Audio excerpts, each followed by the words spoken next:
Renungan Pagi Maranatha oleh Ellen G. White, 14 Juli 2026. Mari kita berdoa.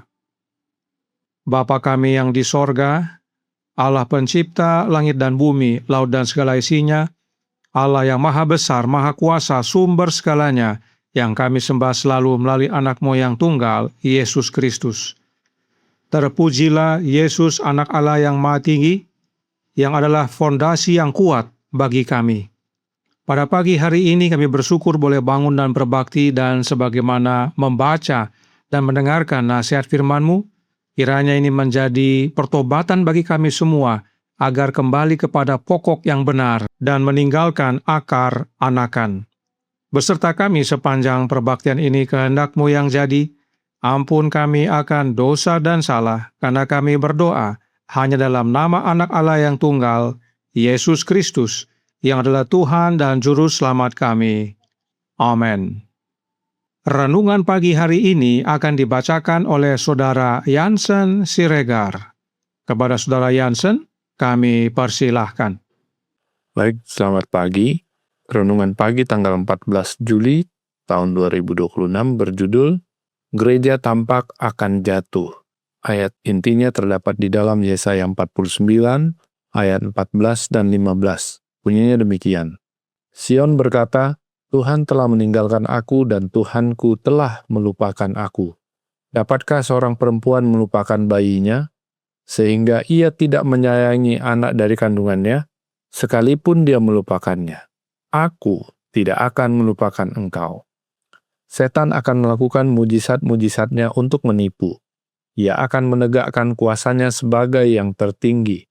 Gereja mungkin tampak akan jatuh, tetapi tidak akan jatuh.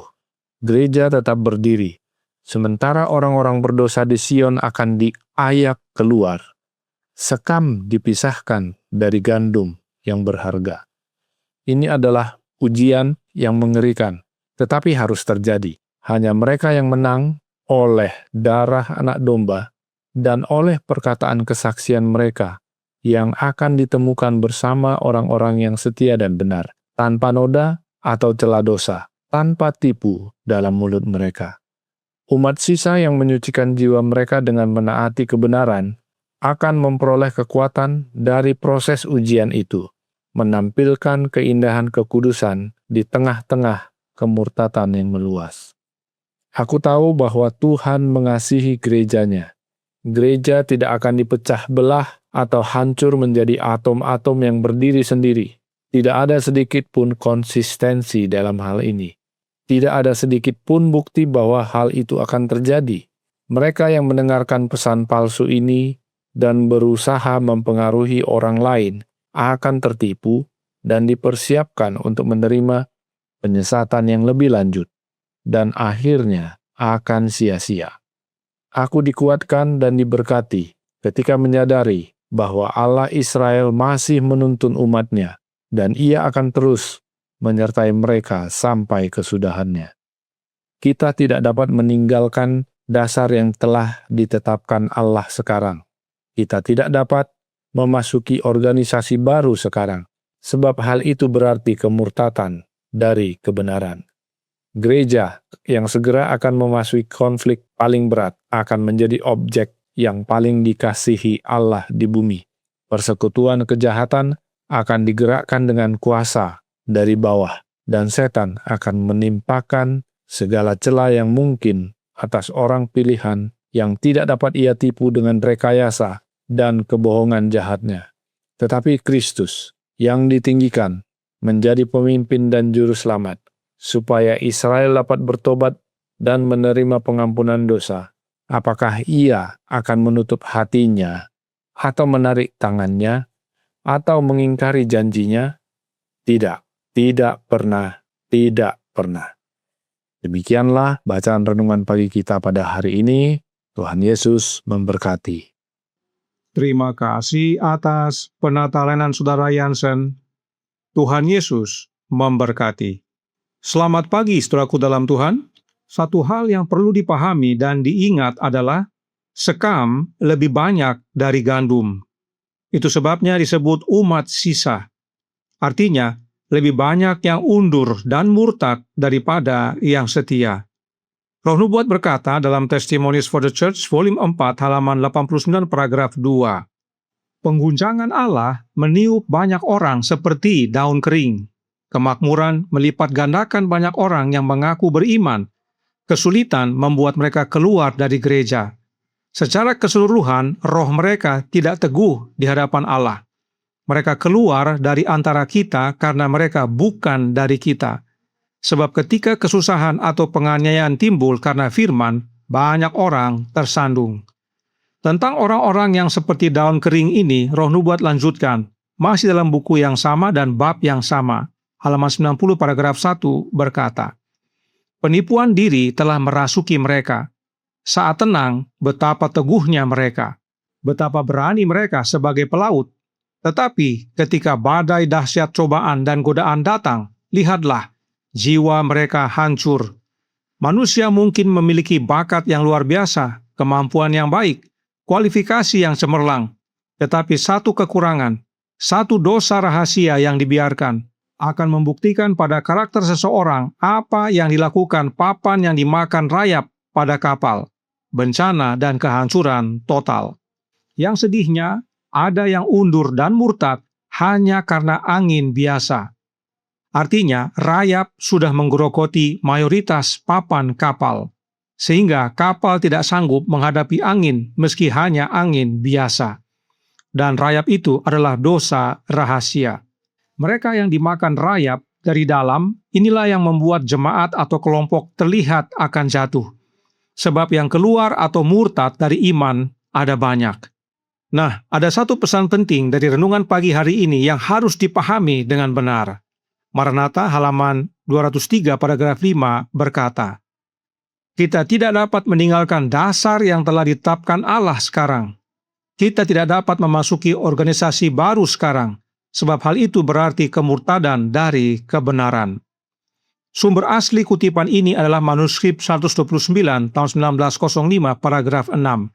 Dan mari kita baca beberapa kalimat dari paragraf tersebut agar memahami konteksnya. Dikatakan, Tuhan telah menyatakan bahwa sejarah masa lalu akan diulangi saat kita memasuki pekerjaan penutup. Setiap kebenaran yang telah Dia berikan untuk hari-hari terakhir ini harus diberitakan kepada dunia. Setiap pilar yang telah Dia dirikan harus diperkuat. Kita sekarang tidak dapat menurunkan fondasi yang telah Allah tetapkan. Kita sekarang tidak dapat bergabung dengan organisasi baru apapun, karena ini berarti kemurtadan dari kebenaran.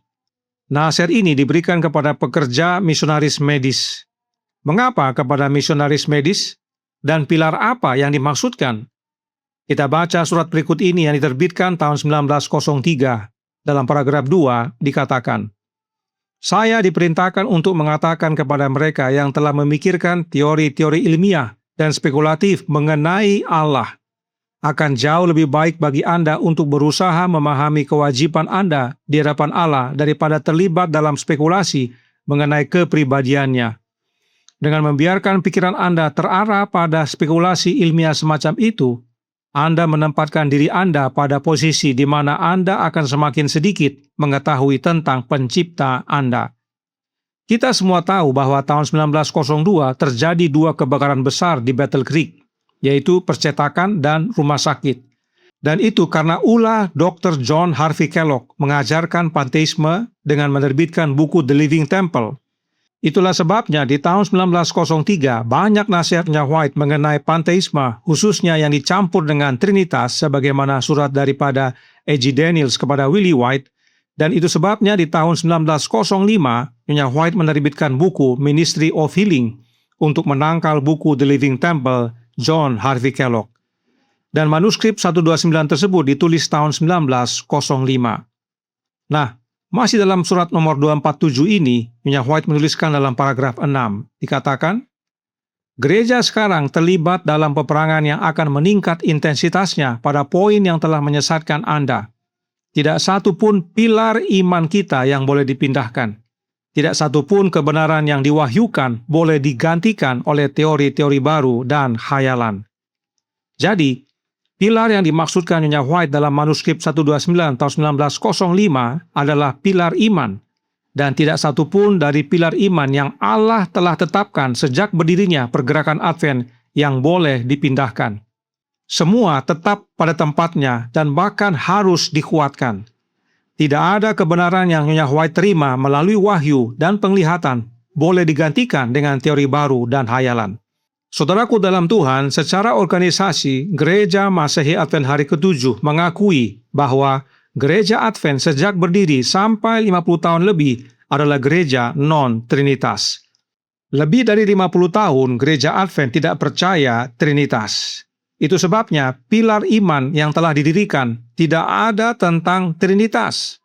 Berikut beberapa pernyataan ahli teologi dan sejarawan Gereja Advent yang sekarang ini. Merlin Bird dalam bukunya History of Seventh-day Adventist Views on the Trinity halaman 139 berkata, perkembangan doktrin Trinitas menunjukkan bahwa terkadang perubahan doktrin membutuhkan berlalunya generasi sebelumnya. Artinya membutuhkan generasi sebelumnya meninggal dulu. Bagi Gereja Masehi Advent Hari ke-7 dibutuhkan lebih dari 50 tahun agar doktrin Trinitas menjadi baku. Nyonya White katakan tadi, tidak ada pilar iman yang boleh dipindahkan atau diganti. Tetapi setelah para pionir meninggal semuanya, terjadi perubahan doktrin, khususnya doktrin tentang Allah. Sebelumnya, Gereja Advent tidak percaya Trinitas. Namun setelah para pionir meninggal semuanya, akhirnya diganti menjadi percaya Trinitas. Dan sejarah ini diakui oleh Gereja Advent yang sekarang ini. Jerry Moon dalam bukunya The Trinity halaman 190 berkata, bahwa sebagian besar pionir terkemuka Gereja Advent Hari ke-7 bukanlah penganut teologi Trinitarian, telah menjadi sejarah Adventis yang diterima. Saudaraku dalam Tuhan, nasihat Nyonya White tidak diindahkan oleh generasi berikutnya. Pilar iman Gereja Advent diganti dari non-Trinitas menjadi Trinitas. Itu sebabnya Gereja Advent menjadi organisasi baru, yaitu organisasi yang dapat diterima oleh kekristenan dunia. Oleh sebab itu, perhatikan. Inilah yang disebut dengan offshoot atau tunas anakan. Inilah Trinitas dalam Gereja Advent. Gereja Advent sudah bertumbuh besar sebagai gereja anti-Trinitas 50 tahun lebih. Tetapi ada yang tumbuh berkembang dari yang sudah besar ini, yang lama-lama menjadi lebih besar dari pokoknya. Itulah Trinitas. Dan ini mulai terjadi setelah para pionir meninggal. Dalam gambar ini, pohon yang besar itu adalah offshoot atau tunas anakan yang semakin besar dan semakin besar. Itulah gambaran tentang Gereja Advent Trinitas. Sementara Gereja Advent non-Trinitas yang adalah Gereja Advent mula-mula, yang adalah pohon utama, semakin hari semakin kecil. Dan inilah yang membuat kesan Gereja Advent akan jatuh. Sebab Allahnya telah digantikan menjadi ilah lain yang disebut Trinitas. Namun, apakah jatuh? Oh tidak. Masih ada umat sisa di dalam Gereja Advent yang tidak percaya Trinitas. Mereka menolak Trinitas. Demikianlah di zaman Elia. Allah berkata dalam 1 Raja-Raja 19 ayat 18. Tetapi aku akan meninggalkan 7.000 orang di Israel, yakni semua orang yang tidak sujud menyembah Baal, dan yang mulutnya tidak mencium dia. Elia berpikir hanya dia sendiri yang tidak sembah Baal. Elia berpikir Yehuda sudah jatuh. Namun Allah berkata ada 7.000 yang tidak sembah Baal. Yehuda sepertinya akan jatuh, tetapi tidak. Demikian juga sekarang, sejak zaman John Harvey Kellogg, Gereja Advent sepertinya akan jatuh, sebab telah disusupkan ajaran panteisme Trinitas oleh Kellogg, yang mana pada akhirnya diterima tahun 1980. Itu sebabnya sepertinya sudah jatuh, karena Gereja Advent yang sekarang ini telah mengganti dari satu-satunya Allah yang benar, yaitu Allah Bapa, menjadi Trinitas. Namun, sebagaimana di zaman Elia, di dalam Gereja Advent yang sekarang ini masih ada yang tidak percaya Trinitas.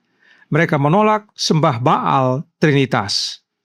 Inilah pentingnya memahami dengan benar pesan dari renungan pagi hari ini. Oleh sebab itu, Nyonya White berkata dalam Maranatha halaman 203 paragraf 4, aku dikuatkan dan diberkati ketika menyadari bahwa Allah Israel masih menuntun umatnya dan ia akan terus menyertai mereka sampai kesudahannya. Allah Israel adalah Allah Bapa, Jehovah, bukan Trinitas. Dan Allah Bapa masih menyertai kita oleh kehadiran Immanuel, anak Allah yang lahir dari Bapa, yaitu Yesus Kristus. Dan Yesus sertai umat yang sisa, yaitu umat yang tanpa noda dan tanpa tipu muslihat dalam mulut mereka, sampai kesudahan. Kiranya pekabaran pada pagi hari ini menjadi panggilan bagi kita semua, khususnya yang dalam gereja masih Advent hari ke-7, untuk bertobat, meninggalkan tunas anakan, yaitu offshoot, dan kembali kepada pohon yang benar, pohon utamanya, yaitu gereja Advent yang tidak percaya Trinitas. Tuhan memberkati, saya bawa dalam nama Yesus. Amin. Mari kita berdoa. Bapa kami yang di sorga, Allah pencipta langit dan bumi, laut dan segala isinya, Allah yang maha besar, maha kuasa, sumber segalanya, yang kami sembah selalu melalui anak-Mu yang tunggal, Yesus Kristus. Terima kasih atas pekabaran pada pagi hari ini. Gereja Advent sepertinya akan jatuh. Gereja Advent sepertinya dikuasai oleh offshoot, yaitu tunas anakan. Namun kami dikuatkan dan diberkati sebagaimana White dikuatkan dan diberkati karena menyadari bahwa Allah yaitu Bapa menyertai umatnya, menuntun umatnya sampai kesudahannya. Dan Bapa wujudkan oleh kehadiran anaknya. Karenanya tolong kami ya Bapa, karuniakanlah roh anak-Mu dalam hidup ini, sebab hanya dengan menerima rohnya Kristus itulah wujud Engkau menyertai kami, sebab Bapa dalam anak dan anak dalam umat yang setia. Dan biarlah Engkau tidak hanya menyertai kami, tapi mampukan kami juga untuk memanggil umat-umat gereja Masih Advent hari ke-7 yang sekarang ini untuk kembali kepada jalan yang benar, meninggalkan Trinitas, dan kembali kepadamu, ya Bapa. Beserta kami sepanjang hari ini kehendak-Mu yang jadi, ampun kami akan dosa dan salah, karena kami berdoa hanya dalam nama anak Allah yang tunggal, Yesus Kristus, yang adalah Tuhan dan Juru Selamat kami. Amin.